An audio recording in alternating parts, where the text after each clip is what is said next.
اس لیے قریش مجبور ہو گئے کہ اس کا مرتبہ و مقام برقرار رکھنے کے لیے اسے اثر نو تعمیر کریں۔ اس مرحلے پر قریش نے یہ متفقہ فیصلہ کیا کہ خانہ کعبے کی تعمیر میں صرف حلال رقمی استعمال کریں گے۔ اس میں ناپاکی کی اجرت، سود کی دولت اور کسی کا ناحق لیا ہوا مال استعمال نہیں ہونے دیں گے۔ نئی تعمیر کے لیے پرانی عمارت کو ڈھانا ضروری تھا، لیکن کسی کو ڈھانے کی جرأت نہیں ہوتی تھی۔ بالآخر ولید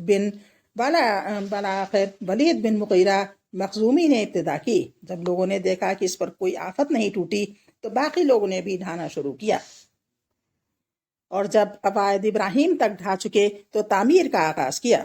تعمیر کے لیے الگ الگ ہر قبیلے کا حصہ مقرر تھا، یعنی اگر ایسا نہیں ہوتا تو لڑائیاں ہوتی ہیں، اس لیے ہر قبیلے کا حصہ مقرر کر دیا گیا کہ کتنا کتنا کس کو بنانا ہے۔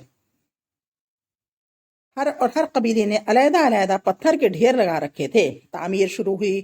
باقوم نامی ایک رومی معمار نگران تھا، معمار بن راج۔ جب عمارت حجر اسود تک بلند ہو چکی تو یہ جھگڑا اٹھ کھڑا ہوا کہ حجر اسود کو اس کی جگہ رکھنے کی شرف و امتیاز کسے حاصل ہو۔ جھگڑا 4-5 روز تک جاری رہا اور رفتہ رفتہ اس قدر شدت اختیار کر گیا کہ معلوم ہوتا تھا کہ سرزمین حرم میں سخت خون خرابہ ہو جائے گا۔ لیکن ابو امیہ مخزومی نے یہ کہہ کر فیصلے کی ایک صورت پیدا کر دی کہ مسجد حرام کے دروازے سے جو شخص پہلے داخل ہو اسے اپنے جھگڑے کا حکم مان لیں۔ لوگوں نے یہ تجویز منظور کر لی۔ اللہ کی مشیت کے اس کے بعد سب سے پہلے رسول اللہ صلی اللہ علیہ وآلہ وسلم آ گئے، تشریف لائے۔ انہوں نے آپ کو دیکھا تو چیخ پڑے، ھذا الیمین رضینا ھذا محمد صلی اللہ علیہ وآلہ وسلم۔ اس کا مطلب ہے یہ امین ہیں، ہم ان سے راضی ہیں، یہ محمد صلی اللہ علیہ وآلہ وسلم ہیں۔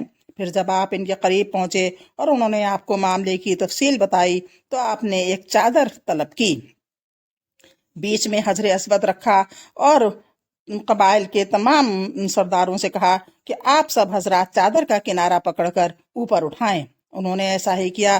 سارے جو قبیلے تھے ان سب کے سردار آئے اور انہوں نے چادر کو اٹھایا۔ جب چادر حجر اسود کے مقام تک پہنچ گئی تو آپ نے اپنے دست مبارک سے حجر اسود کو اس کی مقررہ جگہ پر رکھ دیا۔ یہ بڑا معقول فیصلہ تھا، اس پر ساری قوم راضی ہو گئی۔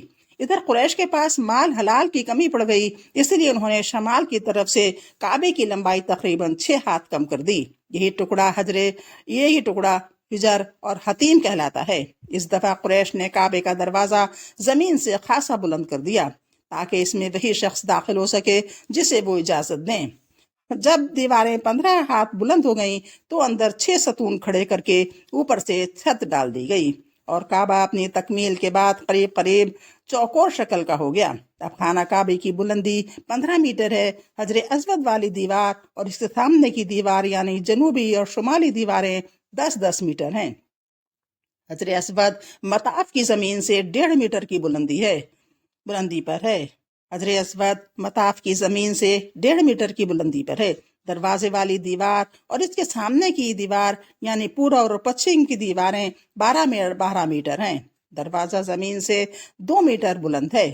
دیوار کے گرد نیچے چاروں جانب سے ایک بڑھے ہوئے کرسی نما زلے کا گھیرا ہے جس کی اوسط اونچائی 25 سینٹی میٹر اور اوسط چوڑائی 30 سینٹی میٹر ہے۔